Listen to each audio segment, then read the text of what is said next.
Don't come to the wedding. It's a happy day after all. When I received that call from the bride, my mind went blank. Why would she say something so hurtful? Is it my fault? Well, if she feels that way, maybe it's best I don't attend. As a groom's mother, I felt a complicated mix of anger and self-loathing. My name is Stella, and I'm 50 years old. I'm a working mom living with my husband and son. I work part-time about 4 days a week at the local supermarket preparing daily items in the kitchen. My son got a job 4 years ago, so we don't have to worry about tuition anymore. Now, it's just the house mortgage. There are still 15 years left on it. I have got to keep working. With these things in mind, I'm working again today. Actually, something wonderful happened yesterday. Dad, Mom, I'm getting married. My son announced this at dinner. My husband and I exchanged glances taken by surprise. Married? Really? Who is she? When did you propose? My husband bombarded our son with questions in his astonishment. Calm down, Daniel. I tried to soothe my excited husband, but I too was curious. So, who is she? She's, gentle and kind. Can I bring her over this Sunday? Sunday it is then. That's right, I need to clean the house before Sunday when my son brings his fiancée over. Maybe prepare some tea cakes and even replace the living room curtains? Lost in thought, a colleague approached me. You seem happy. Anything good happened? Everyone in the kitchen wears large masks, so facial expressions are hidden, but did my good mood still shine through? Feeling a bit embarrassed, I replied, You caught me. My son is getting married. Oh, congratulations. How old is your son? He's 27 this year, finally done with parenting. It felt like a weight lifted off my shoulders. Despite everything, I couldn't believe my son was getting married. You know, my son's bringing his girlfriend over this Sunday. I couldn't help but share my excitement. I can't wait. Wonder what she's like. He told me she's a gentle and kind person. I'm sure she's wonderful. I eagerly awaited Sunday. When the day finally came, I put on a bit more makeup than usual. Gotta make a good first impression. I looked in the mirror, checking my reflection. A reddish scar stretched from my right cheek to my ear. Makeup somewhat hides it, but will it still stand out? Lost in my thoughts, in front of the mirror, my husband approached. What are you doing? Just trying to cover this up a bit. Don't worry too much. You're beautiful just the way you are.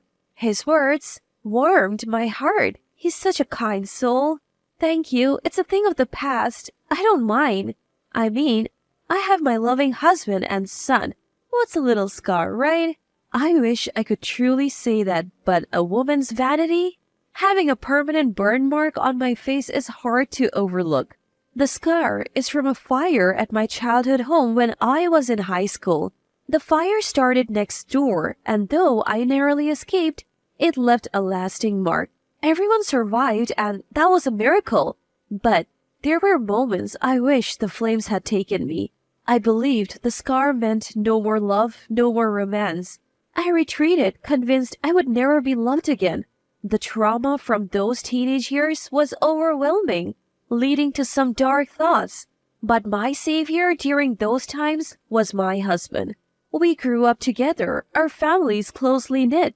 Concerned about my despair, he would visit daily, offering words of comfort. I don't care about the scar. You're still the same beautiful person to me. At first, I was wary of his words, but gradually I opened up. Our bond grew, leading to marriage. I'm forever grateful to him for saving me back then and for supporting me now. Marriage is truly wonderful.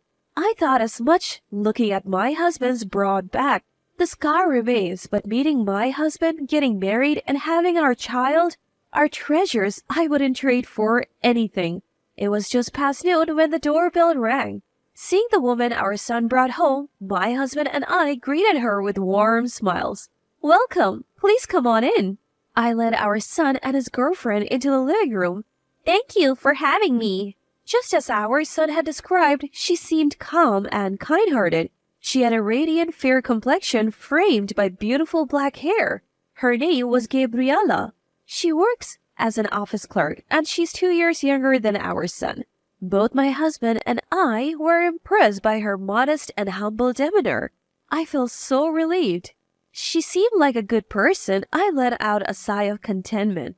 So, where are you from? My husband asked, trying to ease any tension. I'm from Charleston, South Carolina. Ah, Charleston. Beautiful views and delicious food. A wonderful place. Thank you. What do you do for a living? I drive a taxi. That's impressive, making a living driving. My husband spoke gently and Gabriella replied in the same calm manner. Our son looked relieved seeing them interact. I'm so glad you have brought such a beautiful person into our lives, I whispered to him. You know, she's way out of my league. He replied, blushing. I looked forward to their future together. He might be a handful sometimes, but please take care of him, I said to Gabriella. But she just gave me a vague smile, not meeting my eyes. Maybe she was still nervous? I tried to engage her more in the conversation, but she only offered polite smiles to my efforts. Is your job demanding? It's okay. Do you have any hobbies? Not really. Our conversation didn't flow as I hoped. She seemed comfortable chatting with my husband. I wondered what the difference was. Was she wary of me as her future mother-in-law? I sat there feeling somewhat isolated during what was supposed to be a bonding family meeting.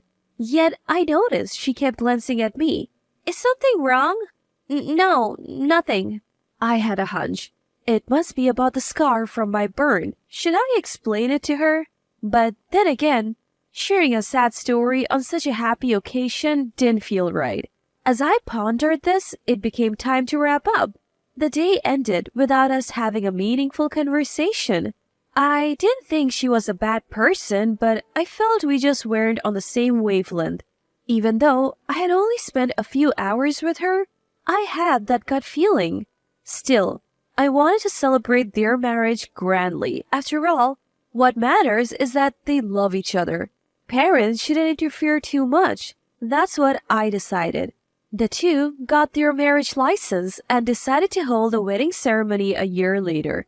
Since she was a child, the bride had always dreamed of a grand wedding and was adamant about sparing no expense.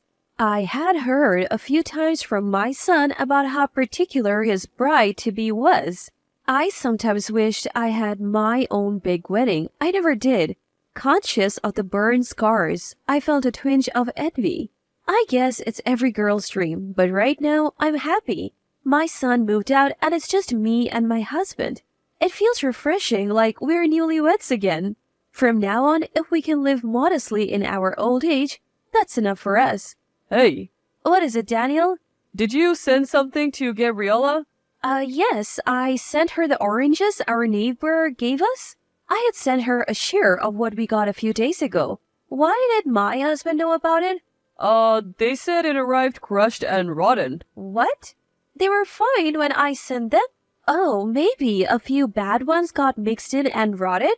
I immediately called my daughter-in-law. I am so sorry. I thought I checked them thoroughly. I would prefer if you didn't send gifts like that again. It's a bother. For some reason, she sounded hostile. But it was clear I was at fault, so I apologized deeply. I'm truly sorry. I won't send anything again. Also, we're pretty busy over here, so if you could refrain from calling too often. I understand. I'll be more mindful. She abruptly hung up. The only time I had called was to ask about the wedding. Did she really despise calls from her mother-in-law that much? She seemed like a completely different person from when we first met. Maybe it's best to limit our interactions. As I thought that and decided to limit my communication, my phone rang. Hello, Mom? It was a call from my son. What's up? Did something happen? Well, Gabriella mentioned that Mom was being cold to her. Did something happen? It's not that I'm being cold. You two are newlyweds, and you wouldn't want your mother meddling too much, right? That's not true. She said she wants to get along. I was about to exclaim in disbelief, but stopped myself. There is no point in me being stubborn here. Their wedding is just a few months away. Rumors of family conflict would be uncomfortable for both of them. I tried to maintain a distant relationship, but what if the daughter-in-law is trying to defame me? That feeling lingered. Then, a week before the wedding, it was during the weekday. Hello? Oh, is this mother-in-law? It's me. Oh, what's going on? It was a rare call from the daughter-in-law. It's almost been a year since their marriage certificate was issued and our awkward relationship continues. This sudden call from her, what could it be? Actually, about the wedding, can you not attend? What? Why all of a sudden?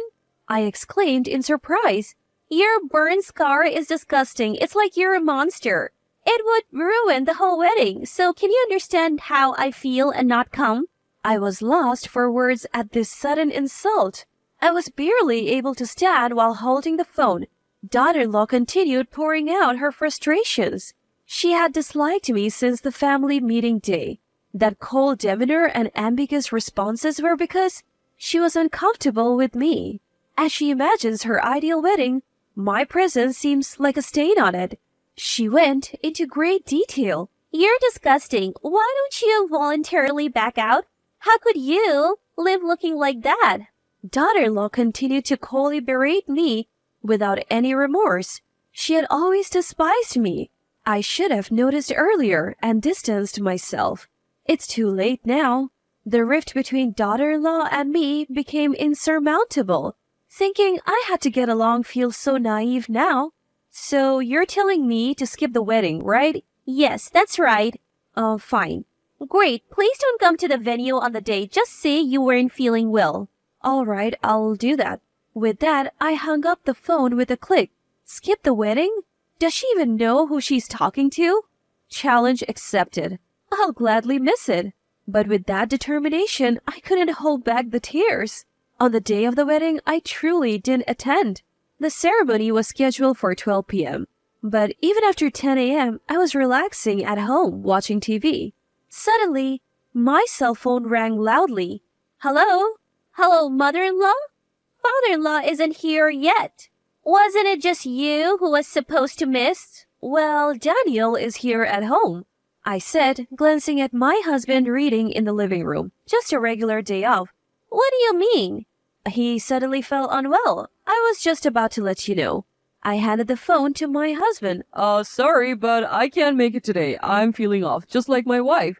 Wait a minute, father-in-law, a last-minute cancellation? Listen, you treated my wife like a monster and forced her to miss. I just don't feel up to attending. I could tell Gabriella went silent on the other end when my husband said that. His eyes burned with anger. Normally, he's so calm and hardly ever shows anger. Look, that's how it is, so we won't be attending. And we didn't attend the wedding. Actually, when the daughter-in-law had called me about missing the wedding, my husband, who had just finished his night shift, had been listening in on speakerphone. He remembered every single word of that conversation. And after hanging up, seeing me in tears, he hugged me and said, I won't let you take the blame alone. I'll skip it too. We are in this together as a couple. I couldn't help but feel I made the right choice marrying him. We had informed our son in advance that we would be skipping the wedding. We explained everything and declared we would never be involved with a daughter-in-law again.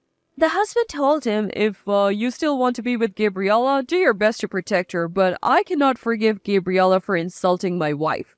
We don't need any further relationship with her. Our son was deeply shocked to learn about his wife's attitude and comments towards me. He probably never imagined that his own wife could be such a person. Even if they wanted to change the wedding date, it was impossible with only a week's notice. And then came the wedding day. Our relatives were puzzled when we didn't show up. When questioned, our son spilled everything. The wedding was called off and was turned into a casual dinner gathering.